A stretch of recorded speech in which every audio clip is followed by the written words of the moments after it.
O Grande Conflito, capítulo 8. A controvérsia. Carlos V, um novo imperador, subiu ao trono da Alemanha. O eleitor da Saxônia, grande responsável por colocar Carlos no trono, insistiu para que ele não tomasse nenhuma providência contra Lutero antes de ouvi-lo. Isso colocou o imperador em uma posição desconcertante e embaraçosa.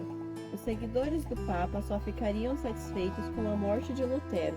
O eleitor havia declarado que o Dr. Lutero deveria receber um salvo-conduto, a fim de poder comparecer perante um tribunal de juízes instruídos, piedosos e imparciais. A Assembleia se reuniu na cidade de Worms. Pela primeira vez, os príncipes da Alemanha conheceriam seu jovem monarca em Assembleia. Oficiais da Igreja do Estado, bem como embaixadores de terras estrangeiras, se reuniram todos em Worms. No entanto, o assunto que despertava o mais profundo interesse era o reformador. Carlos havia instruído o eleitor a levar Lutero com ele, garantindo proteção e prometendo livre debate das questões em disputa. Lutero escreveu para o eleitor: "Se o imperador está me chamando, não posso duvidar de que esse seja o chamado do próprio Deus. Se tem a intenção de lançar mãos de violência contra mim, coloco a questão nas mãos do Senhor. Se não for da vontade dele me salvar, minha vida pouca importância tem. Espere tudo de mim, menos fugir ou me retratar. Fugir não posso, me retratar muito menos." À medida que circulava a notícia de que Lutero compareceria perante a Assembleia, houve uma empolgação geral. Aleandro, o representante do Papa, ficou alarmado e enfurecido. Assumir um caso para o qual o Papa já havia pronunciado sentença de condenação seria uma demonstração de desprezo pela autoridade papal. Além disso, os poderosos argumentos daquele homem poderiam colocar muitos dos príncipes contra o Papa. Aleandro insistiu para que Carlos não permitisse que Lutero comparecesse a Worms e convenceu o imperador a ceder. Insatisfeito com essa vitória, Aleandro se esforçou para condenar Lutero, acusando o reformador de sedição, rebelião, impiedade e blasfêmia, mas suas palavras fortes revelaram o espírito por trás de suas ações.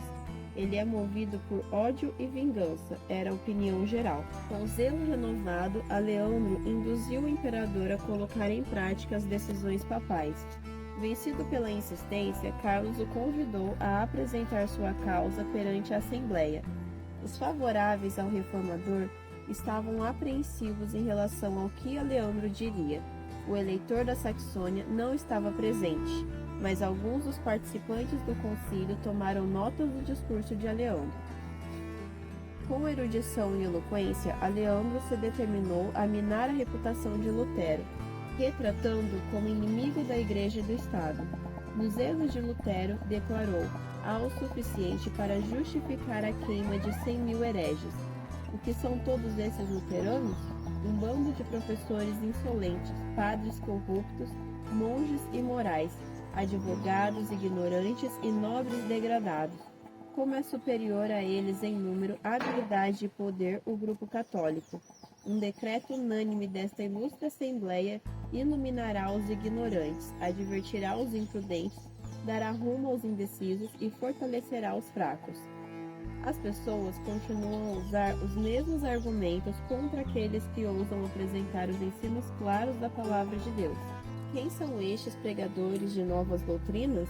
São incultos, poucos em número e da classe mais pobre. Todavia, alegam ter a verdade e ser o povo escolhido de Deus. São ignorantes e enganados. Quão superior em número e influência é nossa Igreja? Esses argumentos não são em nada mais válidos agora do que eram na época do Reformador. Lutero não estava lá para superar o defensor do Papa com as verdades claras e convincentes da Palavra de Deus. A maior parte da Assembleia sentia-se inclinada, não só a condenar a ele e a doutrina que ensinava, mas, se possível, eliminar toda a heresia. Tudo que Roma podia pronunciar em defesa própria já havia sido dito. A partir de então, o contraste entre a verdade e o erro se tornaria mais claro, à medida que uma guerra aberta começasse a se desenvolver. O Senhor, porém, tocou um membro da Assembleia, para que fizesse um relato verdadeiro das consequências da tirania papal. O duque Jorge da Saxônia se levantou naquele ajuntamento de príncipes e especificou, com terrível precisão, os enganos e as abominações da Igreja. Abusos clamam contra Roma. Toda vergonha foi colocada de lado e o único interesse da Igreja é dinheiro, dinheiro e mais dinheiro, de tal modo que pregadores que deveriam ensinar a verdade nada proferem além de falsidades. Elas não são apenas toleradas, como também recompensadas, porque, quanto maiores as mentiras, maiores são seus ganhos. É dessa fonte podre que fluem tais águas poluídas. A indecência dá as mãos à ganância. É triste dizer, mas o escândalo causado pelo clero é que lança tantas pobres pessoas à condenação eterna.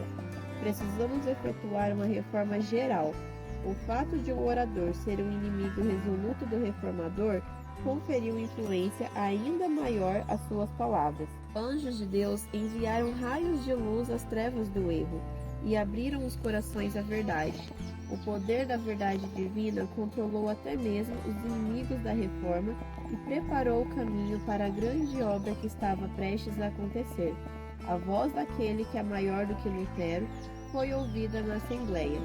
Uma comissão foi designada para preparar uma lista de opressões papais que sobrecarregavam pesadamente o povo alemão. Ela foi apresentada ao imperador, com o pedido de que ele tomasse medidas para corrigir os abusos. A solicitação dizia: é nosso dever impedir a ruína e a desonra de nosso povo. Por esse motivo, com humildade, porém em tom urgente, pedimos que ordene uma reforma geral e use seu poder para colocá-la em vigor. Então, o concílio reivindicou que Lutero comparecesse diante da Assembleia. Por fim, o imperador consentiu e Lutero foi convocado. Com a convocação, ele também recebeu um salvo-conduto. Um mensageiro levou esses documentos a Wittenberg com a instrução de levar o reformador para Worms. Cientes do preconceito e do ódio existentes contra Lutero, seus amigos temiam que o salvo-conduto não fosse respeitado. Ele respondeu: Cristo me dará seu espírito para vencer esses ministros do erro. Eu os desprezei em vida e triunfarei sobre eles por meio de minha morte. Então estão ocupados em Worms, tentando me forçar a me retratar, e esta será a minha retratação. Eu disse no passado que o Papa era o vicário de Cristo, mas agora afirmo que ele é adversário do Senhor e apóstolo do diabo. Além do mensageiro imperial, 3 amigos se determinaram a acompanhar Lutero. O coração de Melanchthon estava unido ao de Lutero e queria segui-lo. Entretanto, Lutero negou suas súplicas. O reformador o instruiu: se eu não voltar e meus inimigos me condenarem à morte, continue a ensinar e permaneça firme na verdade.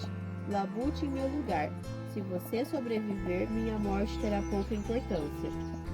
Presságios algourentos encheram a mente das pessoas. Todos haviam ficado sabendo que os escritos de Lutero tinham sido condenados em Worms.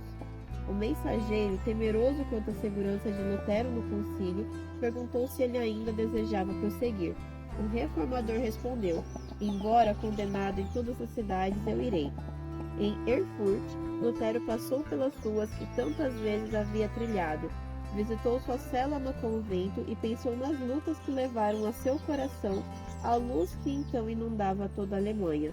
As pessoas insistiram para que ele pregasse. Lutero tinha sido proibido de fazê-lo, mas o mensageiro lhe deu permissão.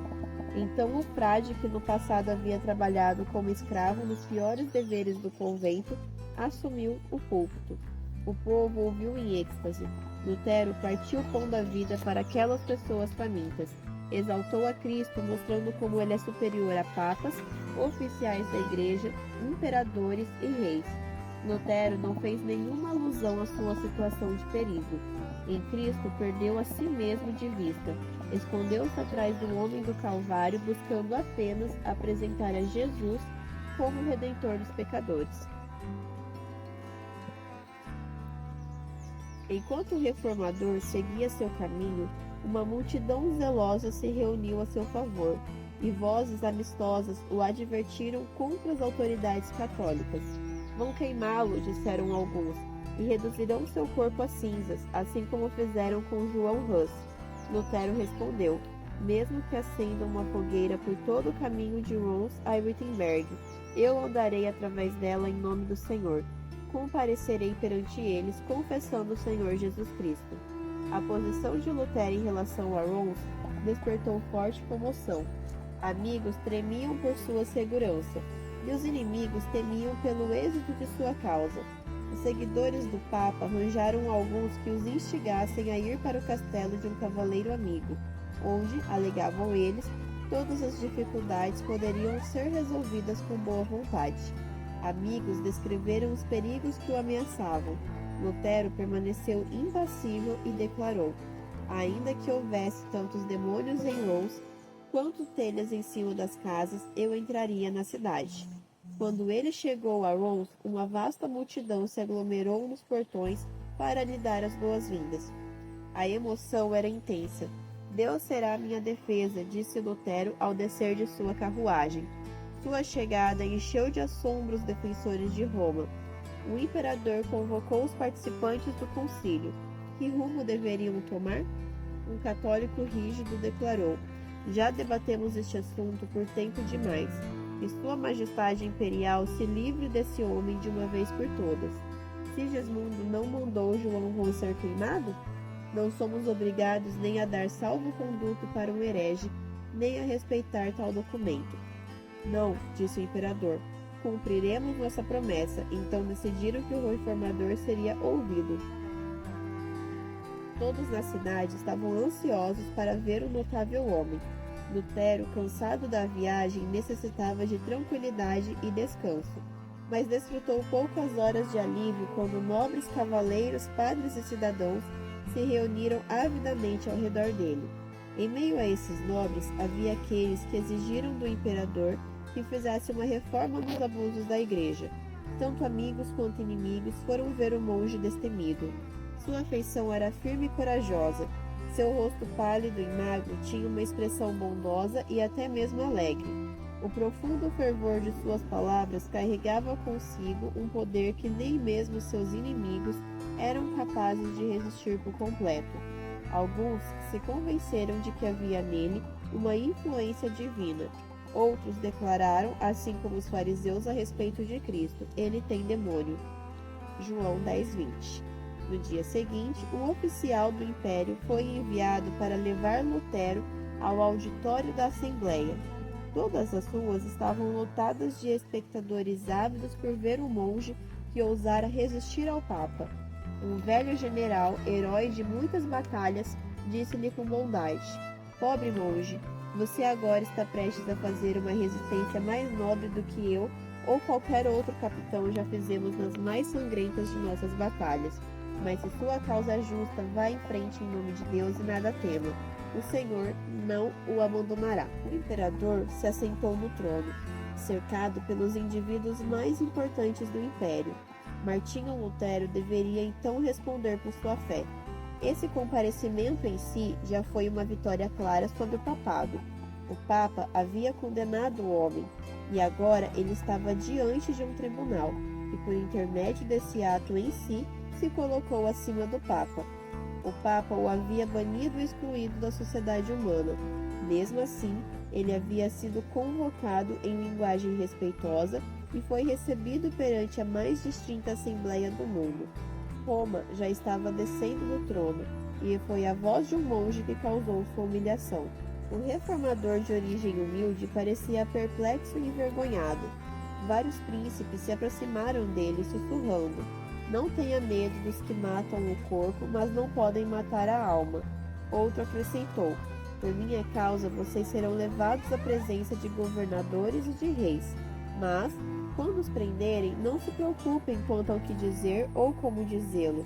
Naquela hora lhe será dado o que dizer. Mateus 10, versículo 28 e 18 a 20. Silêncio profundo recaiu sobre a assembleia lotada.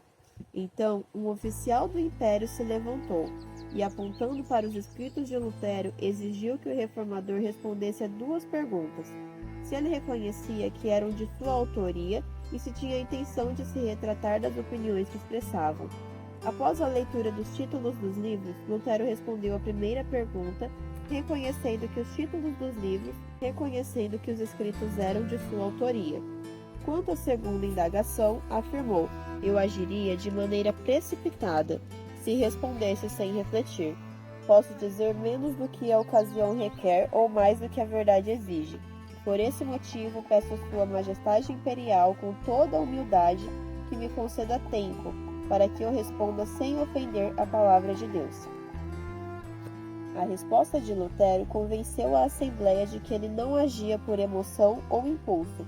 Tamanha calma e controle de si, inesperados em alguém tão ousado e firme, permitiram que ele respondesse posteriormente com sabedoria e dignidade que surpreenderam seus oponentes e serviram como repreensão à altiva arrogância deles. No dia seguinte, Lutero deveria dar sua resposta final. Por um instante, seu coração desanimou. Seus inimigos pareciam triunfar. Nuvens se formaram ao seu redor e pareciam separá-lo de Deus. Em angústia de espírito, ele derramou seus clamores ao quebrado, de coração rendido ao único capaz de compreendê-los por completo. Ó Deus Todo-Poderoso e Eterno, implorou ele, se eu depositar minha confiança somente na força deste mundo, então tudo estará acabado. Minha hora final chegou. Minha condenação foi pronunciada. Ó Deus, ajuda-me contra toda a sabedoria do mundo. A causa é tua, e ela é justa e eterna. Ó Senhor, ajuda-me. Fiel e imutável Deus, não deposito minha confiança em homem nenhum. O Senhor me escolheu para esta obra. Permaneça ao meu lado por amor ao teu tão amado Jesus Cristo, que é minha defesa, meu escudo e minha fortaleza. No entanto, não foi o medo de sofrimento pessoal, tortura ou morte que o encheram de pavor. Lutero sentia sua inadequação. Por causa de suas fraquezas, a causa da verdade poderia sofrer perda. Ele lutou com Deus não pela própria segurança, mas pelo triunfo do Evangelho. Em sua necessidade absoluta, ele se apegou à fé em Cristo, o poderoso libertador. Ele não compareceria diante do concílio sozinho. A paz voltou a seu coração e ele se alegrou por ter a permissão de exaltar a palavra de Deus diante dos governantes das nações. Lutero pensou em sua resposta, examinou as passagens em seus escritos e extraiu das Escrituras provas adequadas para defender seus posicionamentos. Então, colocando a mão esquerda sobre o volume sagrado, ergueu a mão direita ao céu e fez o voto de permanecer fiel ao Evangelho e confessar livremente sua fé, mesmo que precisasse selar o testemunho com seu sangue. Quando Lutero foi convocado novamente perante a Assembleia, estava calmo e pacífico, mas, ao mesmo tempo, corajoso e nobre, como testemunha de Deus entre os grandes da terra. O oficial do Império exigiu uma decisão. Ele desejava se retratar? Lutero deu sua resposta em tom humilde, sem violência ou descontrole. Seu aspecto era modesto e respeitoso, porém demonstrava confiança e alegria que surpreenderam a Assembleia. Sereníssimo Imperador, ilustres príncipes e graciosos nobres, começou Lutero. Compareço à sua presença hoje para cumprir a ordem que me foi dada ontem. Se, por ignorância, eu violar os costumes e as formalidades da corte, peço que me perdoem, pois não fui criado nos palácios reais, mas na reclusão de um convento.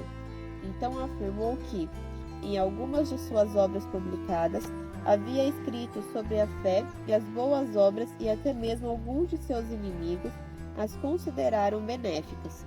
Retratar-se delas seria o mesmo que condenar verdades aceitas por todos.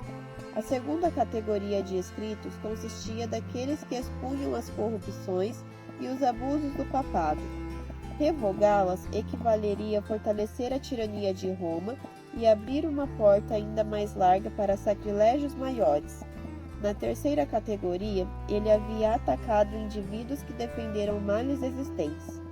Em relação a estes, Lutero admitiu abertamente que fora mais violento do que o apropriado. Entretanto, nem mesmo esses livros ele poderia revogar, pois os inimigos da verdade usariam isso como oportunidade para subjugar o povo de Deus com crueldade ainda maior. Defendo-me assim como fez Cristo. Se eu disse algo de mal, denuncie o mal. João 18:23. Pela misericórdia de Deus, apelo a ti, sereníssimo imperador, e a vós, ilustríssimos príncipes, e a todos os homens instruídos, que provém com base nos escritos dos profetas e apóstolos, que estou errado. Assim que me convencerem disso, eu me retratarei de cada erro, e serei o primeiro a pegar meus livros e lançá-los ao fogo. Longe de me sentir desanimado, eu me alegro ao ver que o Evangelho é hoje, assim como no passado, causa de perturbação e dissensão. Esse é o caráter e o destino da palavra de Deus. Não pensem que vim trazer paz à terra. Não vim trazer paz, mas espada, disse Jesus Cristo. Mateus 10:34. Tomem cuidado para que, achando que estão dando fim a todas as dissensões, não persigam a santa palavra de Deus, trazendo sobre vocês um temível dilúvio de perigos intransponíveis, desastres presentes e desolação eterna. Lutero havia falado em alemão. Em seguida, pediram que repetisse as mesmas palavras em latim. Mais uma vez, ele fez seu discurso com a mesma clareza de antes. A orientação divina o guiou nisso. Erros e superstições tanto haviam cegado muitos dos presentes que, a princípio, eles não reconheceram a força do raciocínio de Lutero. A repetição, porém, permitiu que entendessem claramente as ideias apresentadas. Aqueles que, teimosamente, fecharam os olhos à luz, ficaram enfurecidos com o poder das palavras de Lutero. O porta-voz da Assembleia disse irado: "Você não respondeu à pergunta que lhe foi feita. Deve dar uma resposta clara e precisa. Vai se retratar ou não?" O reformador respondeu: "Já que Sua Serena Majestade e Suas Altezas exigem de mim uma resposta clara, simples e precisa, eu lhes darei, e é a seguinte: não posso sujeitar minha fé nem ao Papa, nem a concílios, pois é tão claro quanto a luz do dia que eles erraram com frequência e contradisseram uns aos outros. A menos que eu seja convencido pelo testemunho das Escrituras, não posso me retratar, nem o farei, pois não é seguro para um cristão falar contra sua consciência. Aqui estou, não há nada mais que possa fazer. Que Deus me ajude. Amém." Assim se posicionou o justo homem. Sua grandeza e pureza de caráter, sua paz e alegria de coração deixaram claro para todos que ele testemunhava da superioridade da fé que vence o mundo. Em sua primeira resposta, Lutero falou em tom respeitoso, quase submisso. Os seguidores do Papa pensaram que o adiamento era apenas o primeiro passo rumo à retratação da fé. O próprio Carlos, ao observar com certo desprezo o corpo batido do monge, suas roupas humildes e a simplicidade de sua fala, declarou: "Esse monge nunca fará de mim um herege." A coragem e a firmeza que ele demonstrava, bem como o poder de seu raciocínio, encheram a todos de surpresa. O imperador exclamou com admiração: "Este monge fala com bravura no coração e coragem inabalável." Os defensores de Roma perderam a controvérsia. Tentaram manter seu poder não apelando para as Escrituras, mas por meio de ameaças. O argumento infalível de Roma. O porta-voz da Assembleia disse: "Se você não se retratar, o imperador e os estados do império vão se reunir para decidir que providência devem tomar contra um herege incorrigível." Lutero disse com toda calma: "Que Deus seja meu ajudador, pois não posso me retratar de nada." Pediram a ele que deixasse o ambiente enquanto os príncipes deliberavam. A recusa persistente de Lutero em se sujeitar poderia afetar a história da Igreja por eras. Decidiram dar a ele mais uma oportunidade de se retratar. Mais uma vez perguntaram-lhe se renunciaria às suas doutrinas. "Não tenho outra resposta a dar além daquela que já pronunciei", disse ele. Os líderes papais ficaram pasmos ao ver que o poder deles não intimidou um humilde monge. Lutero havia falado com toda dignidade e calma cristã. Suas palavras eram livres de sentimentalismo e equívocos. Ele perdera a si mesmo de vista, sentindo apenas que estava na presença daquele que é infinitamente superior a papas, reis e imperadores. O Espírito de Deus se fez presente, impressionando o coração dos chefes do império. Vários príncipes reconheceram com ousadia que a causa de Lutero era justa. Outro grupo não expressou as próprias convicções, porém no futuro se tornaram defensores destemidos da reforma. O eleitor Frederico ouviu o discurso de Lutero com profunda emoção. Com alegria e orgulho testemunhou a coragem e calma do doutor e decidiu se posicionar com firmeza ainda maior em defesa de Lutero. Viu que o poder da verdade havia derrotado a sabedoria de papas, reis e autoridades eclesiásticas. Quando o representante do Papa viu o efeito que o discurso de Lutero havia provocado, decidiu usar todos os meios a seu dispor para ocasionar a queda do reformador. Com eloquência e habilidades diplomáticas, ele apresentou ao jovem imperador o perigo Com eloquência e habilidades diplomáticas, ele apresentou ao jovem imperador o perigo de sacrificar a amizade e o apoio de Roma pela causa de um monge insignificante. No dia posterior à resposta de Lutero, Carlos anunciou à Assembleia sua determinação de exaltar e proteger a religião católica. Tinha a intenção de usar medidas vigorosas contra Lutero e as heresias que ele ensinava. Sacrificarei meus senhos, meus tesouros, meus amigos, meu corpo, meu sangue, minha alma e minha vida. Mas tratarei tanto ele quanto seus seguidores como hereges obstinados, por meio de excomunhão, banimento oficial e todos os meios calculados para destruí-los. Contudo, declarou o imperador, o salvo-conduto de Lutero deveria ser respeitado. Ele precisaria ter a permissão de voltar para casa em segurança. Mais uma vez, os representantes do Papa exigiram que o imperador desconsiderasse o salvo-conduto de Lutero. O Reno deve receber suas cinzas, assim como recebeu as de João Hus há um século.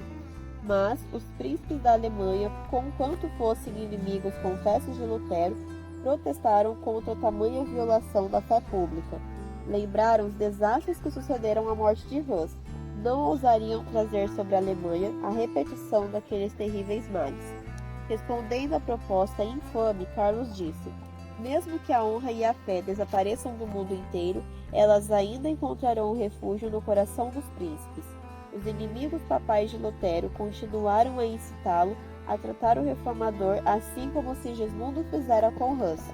Mas recordando a cena na qual, em assembleia pública, Hus apontou para suas cadeias e lembrou o monarca de suas promessas de salvo-conduto, Carlos V declarou: eu não gostaria de corar como Sigismundo. No entanto, Carlos rejeitou deliberadamente as verdades que Lutero apresentou. Ele não se disporia a sair do caminho dos costumes para trilhar a vereda da verdade e da justiça. Assim como seus pais, ele também defenderia o papado.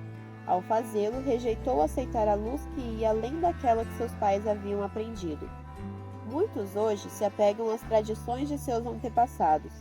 Quando o Senhor envia mais luz, recusam-se a aceitá-la porque seus pais não o fizeram.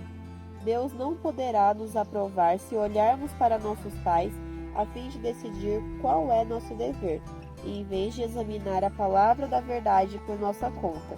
Prestaremos conta pela luz adicional da palavra de Deus que agora brilha sobre nós. Por meio de Lutero, o poder divino havia falado ao imperador e aos príncipes da Alemanha. O Espírito de Deus suplicou com muitos pela última vez naquela assembleia.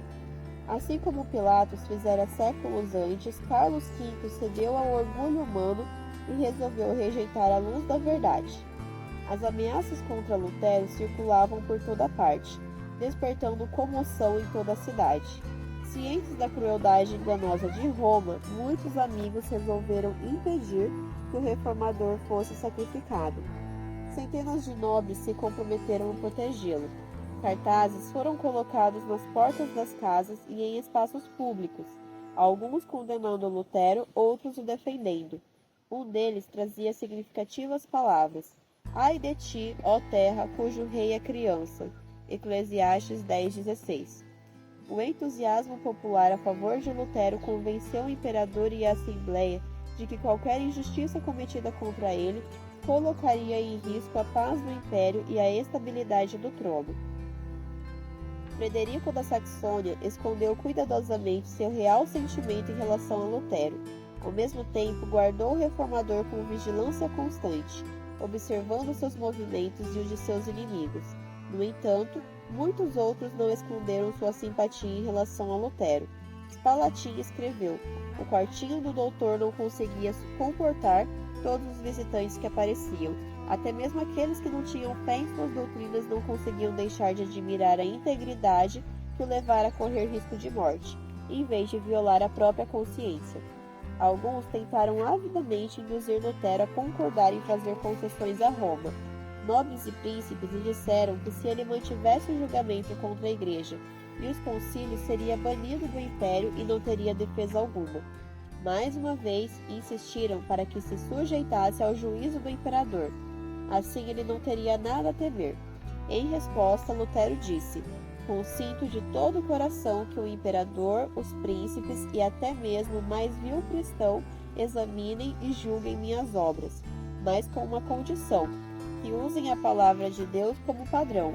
A humanidade nada mais tem a fazer além de lhe obedecer." Em outro apelo disse: "Consinto em renunciar a meu salvo-conduto. Coloco minha pessoa e minha vida nas mãos do imperador, mas a palavra de Deus nunca." Disse que estava disposto a se submeter a um concílio geral, mas somente se o concílio decidisse de acordo com as Escrituras. No que diz respeito à palavra de Deus, qualquer cristão é tão bom juiz quanto o Papa, mesmo se 1 milhão de concílios ficarem ao lado do Papa. Tanto amigos quanto inimigos finalmente se convenceram de que esforços adicionais para conciliar as duas partes seriam inúteis. Se o reformador tivesse cedido em um único ponto, Satanás e seus anjos teriam conquistado a vitória. Sua firmeza inabalável foi o meio de libertar a Igreja. A influência desse homem, que ousou pensar e agir por si mesmo, afetaria a Igreja e o mundo não só em uma época, mas em todas as gerações futuras. Logo, o imperador ordenou que Lutero voltasse para casa. Sua condenação viria em seguida. Nuvens ameaçadoras pairavam sobre seu caminho, porém, ao deixar Worms, seu coração estava cheio de alegria e louvor. Após a partida, Lutero queria deixar claro que sua firmeza não consistia em rebelião. Escreveu para o monarca: "Estou pronto, com a maior disposição, para obedecer a vossa majestade, em honra ou desonra, para viver ou morrer, sem nenhuma exceção a não ser a palavra de Deus pela qual o ser humano vive." Quando há interesses eternos envolvidos, Deus não quer que uma pessoa se submeta a outra. Isso se dá porque tal submissão em questões espirituais acaba sendo uma forma de adoração, a qual só pode ser prestada ao Criador. Na jornada partido de Worms, líderes importantes da Igreja receberam de bom grado um monge excomungado e governantes civis honraram o homem a quem o imperador havia denunciado. Insistiram para que pregasse, e a despeito do banimento imperial, mais uma vez ele assumiu o púlpito e disse: "Nunca prometi acorrentar a palavra de Deus, nem o farei." Não muito depois de Lutero partir de Worms, os líderes católicos conseguiram convencer o imperador a promulgar um edito contra ele. O reformador foi denunciado como o próprio Satanás em forma humana e vestido com roupas de monge. Assim que o salvo-conduto expirou, todos foram proibidos de abrigá-lo, de lhe dar comida ou bebida, ou de ajudá-lo com qualquer palavra ou ato. Lutero deveria ser entregue às autoridades e seus seguidores também seriam presos e perderiam suas propriedades. Seus escritos deveriam ser destruídos, e por fim, todos que ousassem agir de forma contrária ao decreto seriam incluídos em sua condenação. O eleitor da Saxônia e os príncipes mais favoráveis a Lutero haviam partido de Worms pouco depois do reformador, e o decreto do imperador foi aprovado pela Assembleia que ainda se encontrava ali. Os apoiadores de Roma não poderiam estar mais felizes.